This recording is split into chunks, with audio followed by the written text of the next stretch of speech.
Hello everyone and welcome to my channel. My name is Z, and if you're a returning subscriber, I want to thank you so much for coming back and watching today's video. And if you're new, please sit back and watch because I'm sure you could learn a thing or two from today's video. As you could tell from the title, today we're tackling things that straight people do that gay people do not like. These things could range from comments to stereotypes and to ways that you act around someone who is queer.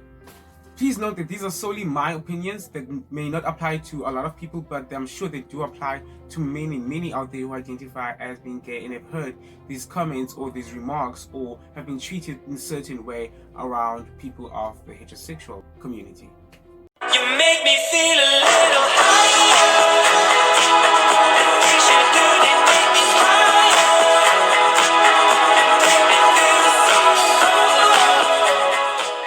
So we're going to jump straight into the first one, which is name calling. What do I mean by name calling? Name calling, I mean words such as MOFFIE and FAGGOT. Those are equivalent words, and both of those words are derogatory terms.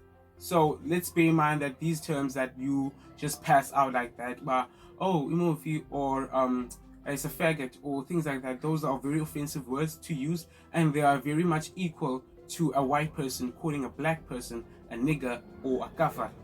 It's the same thing. It's based on the whole thing of heterosexuals are more superior than homosexuals. It's centered around the whole thing of white people being superior to black people. It is the same thing. It is on the same level. Listen to this term. Not everyone could relate to this, but please, those are terms that most people do not like. They might sit there in silence and not say anything about it, but deep down we do not like it because of derogatory terms. It's just implying that you are more superior to me, that you can now go to your friends and describe me as Ola Chumam Emofi or La Mofi Ubani.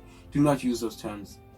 Now let me just introduce you as your gay friends. We do not like that. Deep down we feel like we are incontent. We feel like we do not play a role in your life, that now you have to describe me as just your gay friend so that you can have me as your purse, so that people could see you as someone who is woke, someone who is understanding, someone who is acceptant. So please do not use those terms. Like, just do not, especially me, do not describe me as your gay friend. Do not introduce me to other people as your gay friend. Do not even speak of me and bring my gayness into the table. Do not. It is none of your business. It is no one's business, because no one goes and describes you as their straight friend. And at times it also makes me feel like I'm now your purse.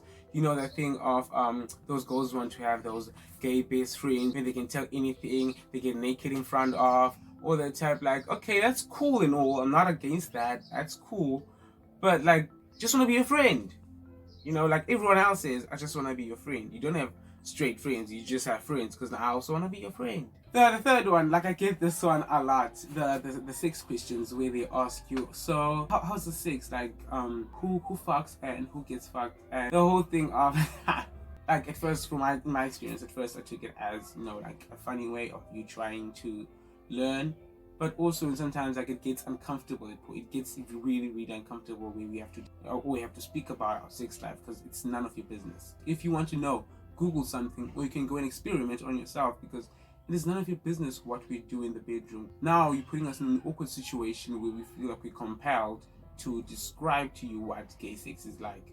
And I feel like that's one thing that most straight people go through, where they fantasize or wonder what it's like to have sex with someone of the same gender. And I'm sure this is a thought that you've had in mind and not really put into action, but I'm sure it's a thought that passed your mind. So if you really want to do it, just go and experiment. That does not make you gay or lesbian or whatever. That's just you experimenting, but you have to be like in an understanding with that person. Okay, so with the 6 questions, just don't ask them at all. Don't ask. It's none of your business. You asking like who fucks and who gets fucked is bringing me like to my 4th point of you asking who's the man and who's the woman in the relationship, especially if it's both male. It's a male and male relationship. You asking the question baffles me, because what would be the whole point of being gay if you going to play a woman's role in the relationship? Because you are now trying to put your heteronormative behaviors upon us as homosexuals. That does not work like that. You stay with your heteronormativity, and if you don't know what the term is, you can Google it and leave us with our homo ways. And also, you guys have this thing of assuming that all gay men actually are feminine and all gay women are actually masculine. It does not work like that. There are actually gay women out there who are actually feminine, and there are actually gay men out there who are actually masculine. We have both sides. I identify as feminine, where it's a mixture of my femininity and my masculinity, where depending on where I'm at or who I'm with or whatever the vibe is, however I feel that day will determine how I will, act that day. But sometimes I get a mixture of both. But then there are those who are actually masculine and those who are actually feminine. Yes, you're right, but not all gay people have a particular way of behaving or acting or a certain role that they should play in society that does not even accept us. And you guys assuming that all gay men are actually feminine makes it hard for the masculine friend of yours to come out to you. And when they do come out to you, you guys have the tendencies of saying things such as, "Oh, I couldn't tell you were gay." As if there's a particular way of being gay. Like, did they have to suck dick in your presence for you to believe that they were gay? And also this thing of when we come out to you, especially as a gay guy coming out to a straight guy friend, or this also applies to a gay girl coming out to their straight friends. You guys start assuming that we're into you, or you start seeing things that are not there. You start thinking that we are now into you. But the thing is, most of the time, people who actually think that we are into them are actually people who are like below 5. And it bothers me because you think that you are all that. You can't even get one girl and you think you can get a gay guy. Come on, standards, baby, levels. And then you're trying to hook us up with your other gay friends or your gay cousins, or saying things such as, if you'd meet Uzbani, you guys would click. I can hook myself up with anyone I want to whenever I want to. I've never really had a dry season. Like, all my life I've never had a dry season, meaning that I can hook myself up whenever I want to. So you trying to hook me up with someone else makes me feel like I can't do things myself. Like, I can, if I wanted to. And then there are those who ask questions such as, when did you decide you were gay? They're making it seem like it is a choice for someone to be gay. Like, you wake up in the morning and look in the mirror and be Beyonce and say, I woke up like this. It doesn't work like that. It is something that I personally grew up with, something that has been there all my life. And my friends could tell you this growing up. People would stop me along the way. My friends, actually male friends in Nabo, and people would stop me and ask, are you a girl or a boy? And the last time I got that question was a week before I started this YouTube channel. So instead of you guys asking questions such as, when did you decide you were gay, put it in a more friendly term of, when did you realize that you were gay? When did you realize that you were different? In that way, you are more inviting to the person and telling you their story, instead of you just asking them, when did you decide, as if they decided on being stereotyped, as if they decided on being victimized, of being othered. No one wakes up and decides that. No one wakes up and decides they want to be beaten down by society. They want to be killed by society. No one wakes up and decides that. It's something you're born with. I feel very belittled when people misgender me or my gay, lesbian friends when they refer to them as she or her, when they're referring to actually a guy, and when they're referring to a lesbian girl, they refer to her as a him, with the male pronouns. So if we not tell you the pronouns we prefer, please use our cisgender pronouns, because some of us actually like those. I identify as a man, and I would like to be called one.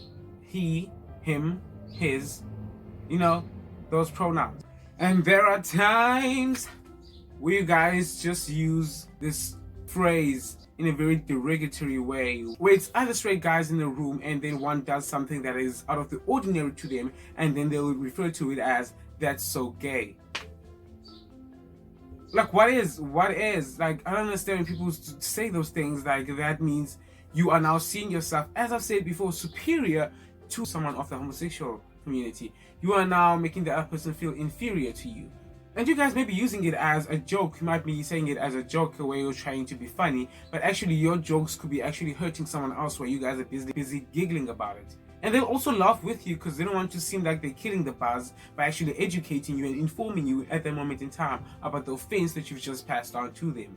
So next time you think of saying that term, just think of how it would land to someone else. And this next point is like my favorite, the one that I hate the most, when you tell your straight friend that I love you and the response they say is, I love you too, bro, no homo. Where the hell is the no homo going? Where is it needed? Where does it fit? Why do you have to include that statement? Why do you have to include that part? Why can't you just love me for being me, just as if I don't understand that you're just giving me platonic love, not romantic love? You don't need to say that. You do not need to. Make it seem like there is no way that a gay man and a straight man can never have a certain bond without you putting that no homo sign up. It literally isn't fair, and I in particular do not like it to one bit. And then you're gonna get people where they think that you are struggling to find yourself a partner just because you're gay, and they all think that the gay pool is like so small as compared to the heterosexual pool, where the dating pool like is so small, you're struggling to find someone compatible. Yes, that is true in most cases. It is very much true. But also, I can hook up, like I said, I can hook up with whoever I want to, whenever I want to. You could be an option on the menu too. So you guys having those assumptions are actually very limiting as to what you perceive a gay person as, or what you perceive the gay lifestyle as. This last point really gets to me, because you find that on social media you see all these pictures of beautiful men, all these threads of beautiful, beautiful gay men, but then as you go down the comments, you're gonna bump into someone saying, what a waste, or such a waste. Waste to whom? Lady, even if the person was heterosexual, you didn't stand a chance. You did not stand a chance in the first place. So for you to say the person is a waste really makes you seem like you are seeing homosexuality as something that is below you. When in actual fact, those men have tasted pussy. Most of them have tasted pussy also, and realized that pussy is greater than pussy. Pussy over pussy, honey. Because even your man knows this. Your man knows that pussy is greater than pussy. Yes, some of you might be saying that pussy is good. I can't deny that fact, but if you have not tried pussy, you cannot come here and tell me that I'm wrong, because I've tried both, and I'm telling you right now, pussy over pussy. If you think that I'm wrong, ask yourself this question. Why do those men who come back from prison still practice same-sex intercourse? Why do they still practice it? They might have a girlfriend when they come out, but why do they still do it on the down low? They tasted the grapevine. They tasted the good fruit. They tasted what it tasted. They tasted the peach, honey. The sweet, watery, delicious peach. And they know what it tastes like. They might hit the pussy on the side, but they know that the pussy is greater than the pussy. So for you to come here and call those men such a waste, or to come here and call straight men such a waste, just know that they tasted something that is greater than what you offer, honey. They taste something greater than what you have. That's why you find that a lot of gay men find it easy to have someone who's heterosexual, just have sex with them, because they know that they are curious and they want to taste the fruit. And once they taste the fruit, they keep coming back for more. They keep coming back for more, whether on the D-low or not. They keep coming back for more. So there is no waste, honey. The only waste here is you. So there you have it, guys, in today's video of things that straight people do that gay people do not like. And I hope you guys enjoyed this video and learned a thing or two, and maybe will improve somewhere in the future with your encounters with other people. And guys, if I sound like I was ranting somewhere in the video, just know that I was really frustrated about those certain points that they just took out that part of me. So if you guys enjoyed this video and found it very informative, please hit the like button and share the video so you can inform more people. And also, while you're down there, please hit the subscribe button and the notification bell so YouTube can notify you every time I post a video. Thank you so much for watching until this far. See you again next time.